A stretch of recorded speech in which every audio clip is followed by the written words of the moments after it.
per day. 190 to 166. There's Apple's under pressure. You buy stocks on Tuesday and sell them on Friday. Market is as volatile as you'll ever see. Traders saying this is the craziest day they have ever seen in these markets. Veteran traders saying they've never seen anything like it. The movement in oil. Hello guys and welcome to Daily Market Movements. Welcome to another episode where today we're going to be analysing the Dow Jones 30 futures chart.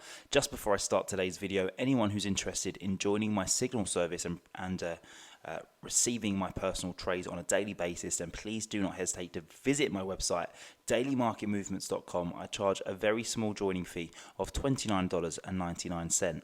Also, I just want to add that for those who are interested in listening to my latest podcast over at compound_interest_invest, go and visit my Instagram page, and in the bio you will see a link. Go and click on that and that will give you the option to listen to my latest podcast either on Spotify, Apple Podcasts or on YouTube. You don't want to miss out. We cover a lot of very important subjects which of course will affect the Dow Jones 30 as well. But let's get into today's video. Dow Jones currently trading at 32,822. We really are pressing up against this uptrend now. We have a 200-day EMA just above us at around 33,057. A lot has happened since we, since I posted the last video on Friday, and that of course was the jobs number. Economists were expecting a figure around 250k, and we got 528,000 jobs created in the month of July. This is bad for stocks. Why? Well, it's because we're currently trading in a stock environment where good news is bad news and bad news is good news, and it now means that the Fed can come out and hike more aggressively to try and combat inflation. So short term it's bad news. I think medium to longer term it's more good news, but it's going to take a while for us to see the stock market react in a positive way due to that strong jobs number, because inflation has to come down first. 10th of August this week, we get the CPI figures. That's going to be very crucial. If inflation has in fact declined rapidly, and when I say rapidly, perhaps around that 7% mark, then the markets could rally.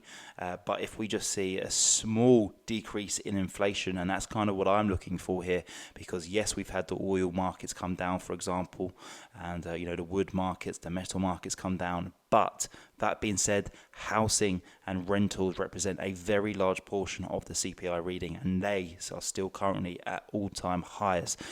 So that's, of course, going to be weighing on the CPI. So if we still get a figure on CPI, let's say around 8% or 8.5%, that to me just shows me that, yes, okay, inflation may have peaked, but it's still very high, and the Fed's still going to have to do a lot of work to try and bring it down. So I think all eyes are on the CPI figure, but ultimately I think that we have to give back some of July's gains here and at least trade down to the 50-day EMA.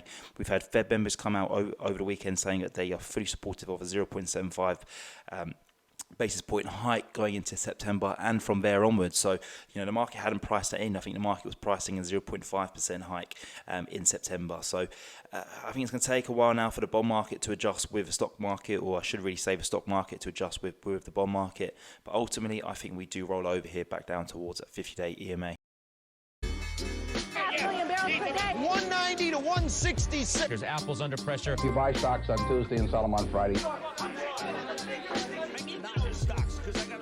Market is as volatile as you'll ever see. Traders saying this is the craziest day they have ever seen in these markets. Veteran traders saying they've never seen anything like it. The movement in oil.